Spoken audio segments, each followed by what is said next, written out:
A Polícia Federal deflagrou hoje uma operação para desarticular um grupo criminoso que planejava sequestrar, extorquir e até assassinar autoridades. Um dos alvos dos ataques era o senador Sérgio Moro. O repórter David de Tarso está conosco e tem mais detalhes. Boa tarde, David. O que é que aconteceu na manhã desta quarta-feira que o Brasil continua estarrecido? Pavinato, muito boa tarde a você, boa tarde a todos que nos acompanham pela Jovem Pan. Pois é, a Polícia Federal cumpriu 24 mandados de busca e apreensão e 11 de prisão em 4 estados brasileiros. Os principais alvos estavam aqui no estado de São Paulo, Paraná, além dos estados também de Mato Grosso do Sul e Rondônia.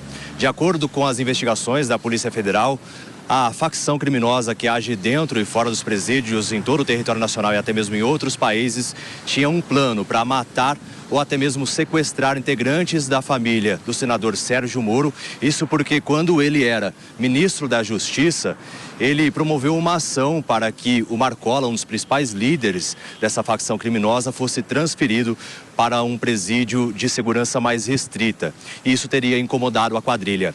Outro alvo também seria o promotor do GAECO, Lincoln Gaquia, que também sempre, constantemente recebe ameaças, além de outras lideranças de forças da segurança pública. Então havia esse plano e a estimativa dessa quadrilha, a expectativa dessa quadrilha era sequestrar integrantes de familiares dessas pessoas, dessas lideranças das forças de segurança, justamente para tentar promover uma troca. Eu devolvo o seu familiar e você nos dá uma arcola para que ele seja libertado. Então, a investigação da Polícia Federal aponta justamente isso. Até o momento, 9 integrantes dessa quadrilha foram presos, Pavinato.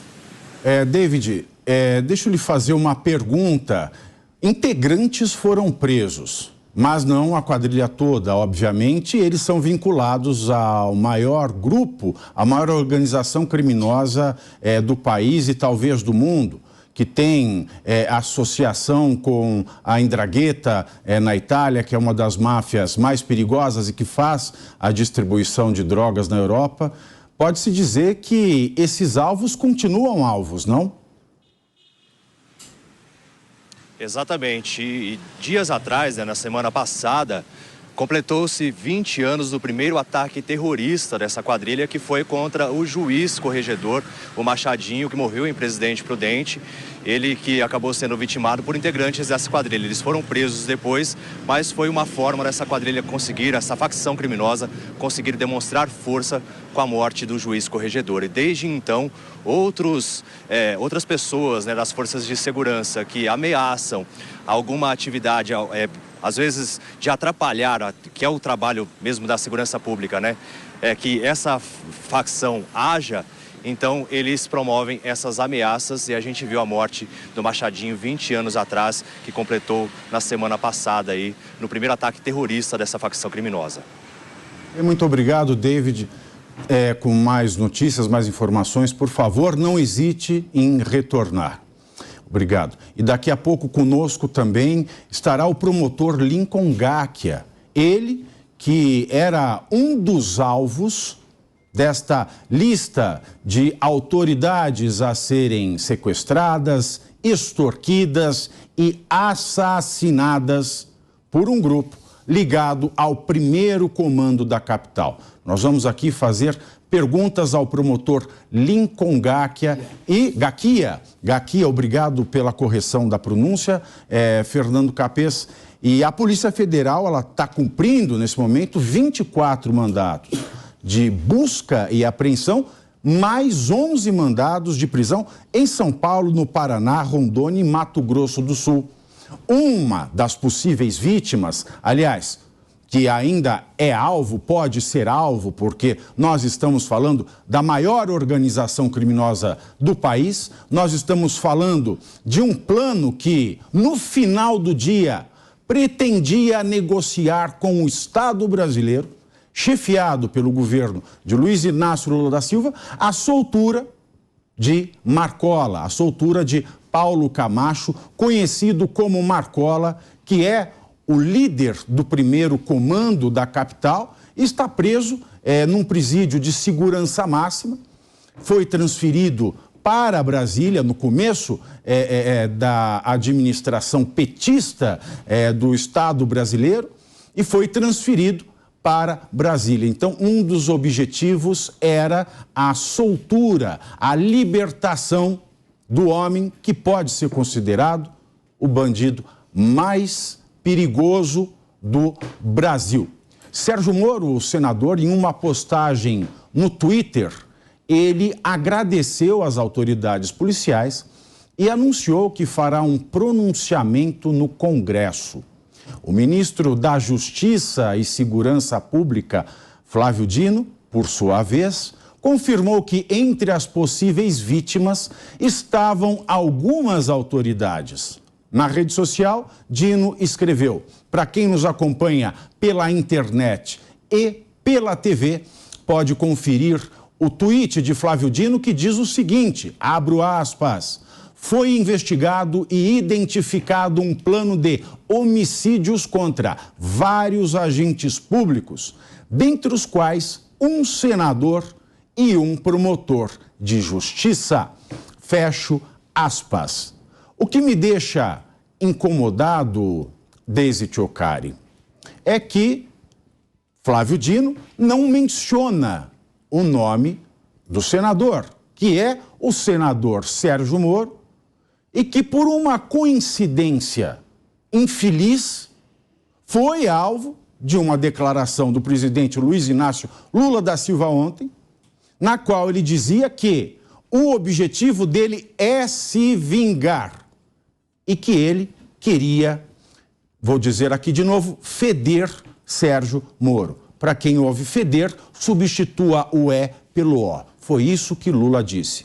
É uma coincidência infeliz e esse tweet talvez seja por raiva de Moro, seja porque ninguém pode falar que Sérgio Moro é uma vítima ou para evitar teorias da conspiração. Boa tarde, Deise. Oi, boa tarde, Pavinato. Boa tarde a todo mundo que está nos assistindo. Eu acho que, em primeiro lugar, tem que se fazer agora olhar para trás e começar a tratar o Moro não como um opositor político, né, mas como um cidadão que precisa da proteção do Estado. Então, quando o Dino não menciona o nome dele, ok, no primeiro ponto pode ser para preservar, mas no segundo ponto, ainda mais depois dessa coincidência de ontem do Lula falando que queria lascar o Sérgio Moro, é necessário que se dê a proteção do Estado agora para o Moro. É claro que existe uma guerra de narrativa e aí eu vou fazer uma crítica que eu sempre fiz no governo anterior e me incomoda um pouco o silêncio de algumas partes da sociedade em relação a isso. Quando o Lula fala o que ele falou em relação ao Moro ontem, em primeiro lugar, ele está mostrando que esse governo não é o governo do amor que venceu o ódio. Ele tem atacado constantemente Banco Central, agricultores, agora a justiça, né? Então tem sido um recorrente no discurso dele. E aí, para a gente entender, isso não é verborragia, como apareceu ali nas imagens, quando o Lula falava isso em relação ao Sérgio Moro, que ele ria e os correligionários com ele riam ali. Não, isso não é motivo para risada. Quando tu ataca um senador da República desse jeito, um ex-ministro, no mínimo... turbinar a violência em relação ao Sérgio Moro, né? Quando ele faz isso, ele está dando respaldo para as pessoas para que elas ataquem o Sérgio Moro. A gente não pode esquecer que o presidente, tudo que ele fala reverbera muito mais. Então, o que o Lula fez ontem também foi atacar. Não é liberdade de expressão, isso é pura e simplesmente discurso do ódio, porque ele coloca em perigo a vida de um senador da República quando ele diz que quer acabar com esse senador. Ele dá esse respaldo para as outras pessoas pensarem o mesmo, que isso é legítimo. De fato, Deise, foi no ponto. Isso é um discurso de ódio. O famoso discurso de ódio que o PT quer acabar com ele. Como é que você acaba com o discurso de ódio? Praticando o discurso de ódio. Exato. E, Capês, me corrija se eu estiver errado. Lula diz que queria feder com o Sérgio Moro, mas Sérgio Moro, naquela época, ele era membro do Poder Judiciário. Então, ele queria feder com o Judiciário. E que agora, com ele presidente, ele está buscando vingança. Isso não leva o presidente Luiz Inácio Lula da Silva à categoria de um Daniel Silveira? Olha, muito bem, Pavinato. A fala do presidente Lula foi uma fala irresponsável. todas as autoridades devem medir o peso das suas afirmações, porque você não sabe como a população pode interpretar. Não estou dizendo que há uma relação entre o que ele disse, de maneira absolutamente baixa, uma aleivosia, uma expressão de baixo calão, e essa ação do primeiro comando da capital e do Sindicato do Crime, organizações que dominam o sistema carcerário em todo o país. Mas ele precisa começar a adotar uma posição profissional, isenta.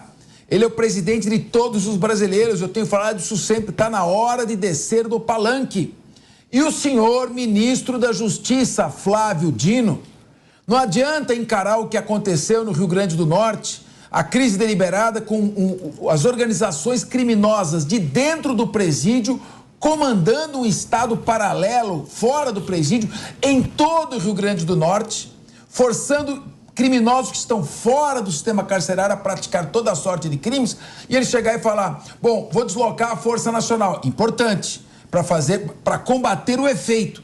Agora, e a causa? Levar 100 milhões de reais para investir no sistema carcerário do Rio Grande do Norte, que tem 10 mil presos, num total de 950 mil presos em todo o país, enquanto ele manda 2 milhões de reais para a tragédia do Litoral Norte. É necessário começar a enfocar essa questão do ponto de vista profissional. O primeiro comando da capital é uma organização extremamente perigosa. Matou o juiz Antônio José Dias Machado, que era o Machadinho, em Presidente Prudente. O promotor Lincoln Gaquia, que é promotor da execução de Presidente Prudente, vive cercado, ele e seus filhos, sua família, de policiais. Fui fazer uma palestra uma vez em Presidente Prudente para conversar com ele. Tinham 20 policiais no entorno, porque senão ele será assassinado.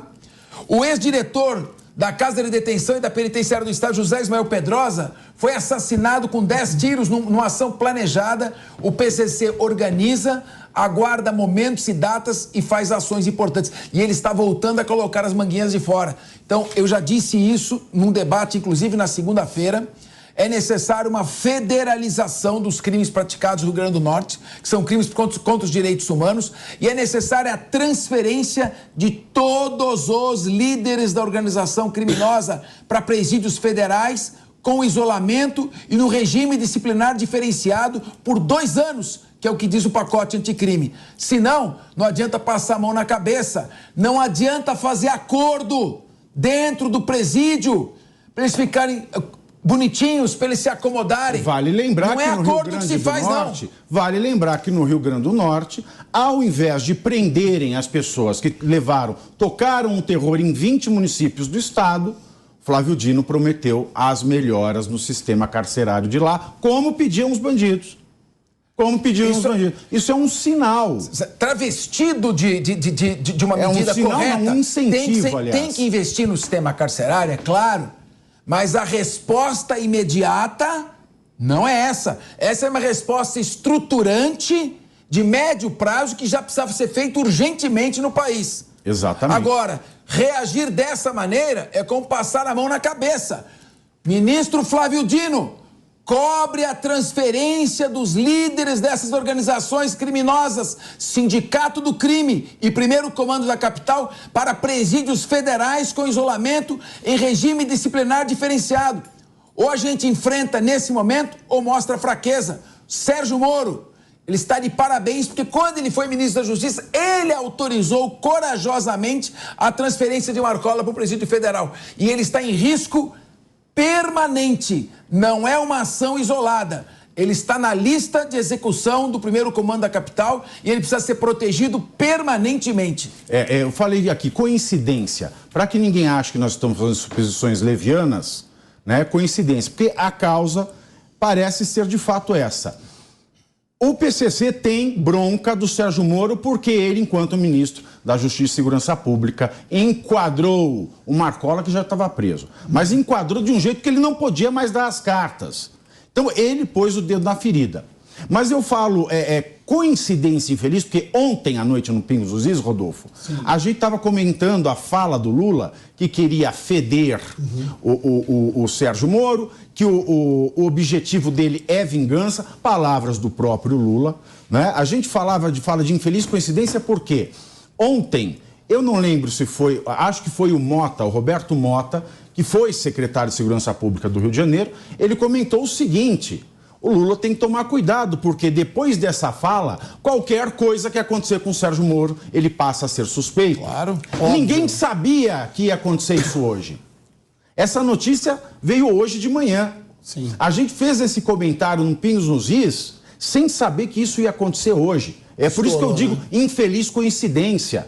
Agora, Rodolfo, se fosse, por exemplo, o ex-presidente Jair Bolsonaro, ele fala alguma coisa contra um desafeto, né? Fala que ele quer se vingar, por exemplo, do Lula, né? Imagina que o Lula não foi eleito, Bolsonaro reeleito, ele fala assim: eu quero me vingar do Lula, eu quero feder o Lula. E no dia seguinte, alguém aparece a notícia de que membros de uma milícia carioca planejavam matar o Lula. O que aconteceria? Já sabemos, né, Pavinato? É uma pergunta que não tem resposta. Na verdade, a resposta todo mundo já sabe. Ia dar muito ruim pro Bolsonaro. Vamos lembrar um pouquinho, vamos voltar um tempo aqui, lembrar das eleições, quando o Lula foi eleito presidente, agora. A festa que foi feita dentro dos presídios.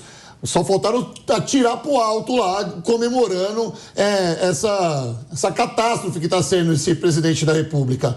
Enfim, o que eu quero dizer com isso? Que no governo Bolsonaro, esses vagabundos não tiveram margem para estar fazendo isso. Perdeu força esses criminosos, PCC e toda a sua companhia, esse bando de salafrários, vagabundos, bandidos, não tiveram a oportunidade de estar fazendo o que estão fazendo agora. Bastou o PT ser eleito de novo, ser colocado lá em cima, no órgão máximo, no executivo, que esses bandos de vigaristas começam a fazer essas negociatas. Rio Grande do Norte, estimo muito essa cidade, esse estado, principalmente a cidade de Natal e Caicó, porque eu tenho parentes nessa cidade, nessas duas cidades, tanto na capital Natal quanto em Caicó. O que está acontecendo lá é uma bizarrice. Parece que a gente está ligando a televisão e estamos vendo lá a guerra na Ucrânia. É isso que parece que está acontecendo lá. Devo lembrar que isso já aconteceu aqui em São Paulo também, em 2006, quando o PCC covardemente começou a matar policiais aqui, justamente por querer transferir o Marcola naquela ocasião. E, de novo, o Marcola, ele sabe muito bem quem está na presidência e como ele vai negociar isso. O que ele faz? Começa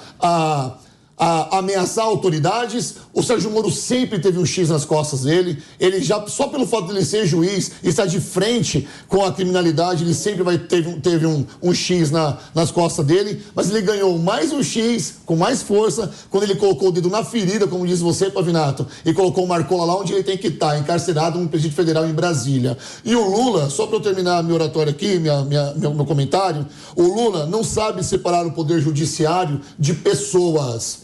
Quando ele vai lá e fala do Sérgio Moro, ou ele atacava o Sérgio Moro, ele não queria dizer que era todo o judiciário, porque ele não tem intelecto para isso. A única coisa que ele estava fazendo eu quero me vingar do Sérgio Moro, sem saber que naquela ocasião o Sérgio Moro fazia parte de um judiciário. O Lula ainda falta esse tique-teco dele entrar em conformidade, os dois conversarem, para ele entender que ele está governando o país e parar com essas picuinhas, porque faz mais de 100 dias que a gente só está vendo o Lula do ódio.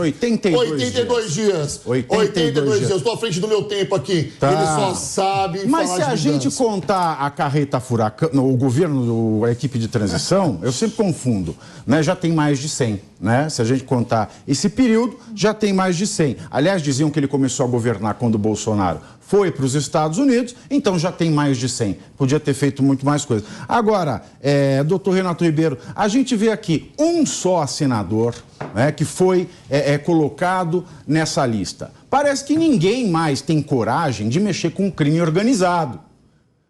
Parece que o crime organizado, ele tem tentáculos em Brasília, no Ministério Público, porque, veja, são poucos alvos para o número de políticos que nós temos e para o número de juízes e promotores que nós temos. Não fica essa impressão?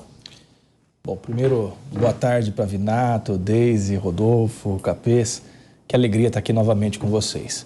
Pavinato, eu tenho uma postura um pouquinho diferente em relação a isso, porque eu acho que aí está se dando uma importância ao Deus Moro que é maior do que ele de fato tem. O que acontece? Parabéns à Polícia Federal por ter deflagrado toda essa operação. É inaceitável que autoridades, que pessoas sejam perseguidas pelo crime organizado, mas o Sérgio Moro, ele é muito mais visto como um símbolo, um juiz que ficou importante, que fez carreira, que foi virou ministro da Segurança Pública e da Justiça, depois se torna senador. Ele é muito mais um símbolo para mostrar a força e o enraizamento do crime organizado do que necessariamente um cara que colocou o dedo na ferida. Então eu discordo um pouco dessa coisa que é criada em cima do Sérgio Moro. Muita gente, tanto na direita quanto na esquerda, com certeza concorda comigo, porque, na verdade, é um símbolo. Matar um figurão é uma expressão de força que o crime organizado, infelizmente, atua como prática, né? Então, muitas vezes, em vários países, alguém muito famoso, alguém muito importante, muito poderoso, acaba sendo vítima da criminalidade. Para mim, é muito mais isso do que uma atitude devida como um rebote do que foi feito o Sérgio Moro. Voltando a dizer, parabéns à Polícia Federal, parabéns pela seriedade que a Polícia Federal tem agido no Brasil, não só agora, mas ao longo de décadas. E é importante que isso continue assim. Eu vou discordar da primeira parte aqui do meu amigo Renato Ribeiro, quando ele fala do Sérgio Moro. Não vamos confundir as críticas que o Sérgio Moro possa eventualmente merecer, e eu fiz algumas delas. Eu nunca endezei o Moro, por exemplo. Eu sempre fui crítico da Lava Jato. Com relação à Lava Jato. Eu fiz críticas quando a Lava Jato atropelava procedimentos do Código de Processo Penal e eu sabia que essa ampliação da competência uma hora levaria a nulidades. Fiz críticas também quando ele deixou o cargo de juiz para entrar na política, de certa forma aproveitando a onda que foi a Lava Jato que promoveu o seu nome. Agora, nós estamos comentando um fato diferente. Ele, enquanto ministro da Justiça e Segurança Pública, enquanto uma autoridade pública, atuando por representatividade através do presidente da República, que tem mandato popular, tomou uma decisão administrativa e correta. Ele determinou corajosamente, não é qualquer um que tem coragem de fazer isso. Tem juízes da execução que tremem na base e pedem para sair. E ele corajosamente autorizou a transferência do Marcola para um presídio federal em regime de isolamento. Nesse momento, o crime organizado se organiza e, para intimidar o Estado, por meio das autoridades que o representam, ele quer vulnerar a vida, ameaçar ou intimidar as autoridades. Em dando certo o que eles pretendiam fazer, a ação criminosa, dificilmente outros teriam coragem de ir atrás e enfrentar o primeiro comando da capital ou organizações carcerárias. O promotor Lincoln Gaquia, que corajosamente se antepôs, sem medo, porque já tinham matado o juiz chamado de Machadinho, o doutor Machado, e ele corajosamente se antepôs, ele vive cercado por policiais. De maneira que não é qualquer um, o Estado tem o dever de enfrentar. E aí eu vou para o segundo ponto do meu comentário. Vale lembrar, nesse seu comentário, esse ponto, que na semana passada nós vimos o desembargador Cândido Mendes Ribeiro, que está sendo investigado por venda de sentenças. Exatamente, ele recebia dinheiro da Rainha do Pó. E a Rainha do Pó que foi solta pelo STJ em 2021, se eu não me engano, e fugiu. Por que ela foi solta? Para ficar com os filhos. Nós debatemos isso. Tá? É o interesse do menor. Que interesse tem o menor em morar com uma mulher que é a rainha do tráfico? Se o sujeito enfrenta, ele é ameaçado, perde a paz de espírito e é morto. Se ele não enfrenta, é mais fácil ele se vender para a organização criminosa. E ontem, antes do seu segundo ponto, nós tivemos o caso de um desembargador também do Ceará afastado por envolvimento com o narcotráfico. Já houve também caso, você falou, de um ministro do Superior Tribunal de Justiça, nos anos 90, que foi afastado também, porque ele tinha relacionamento com um deputado federal do Ceará e eles combinavam liminares para soltar traficantes.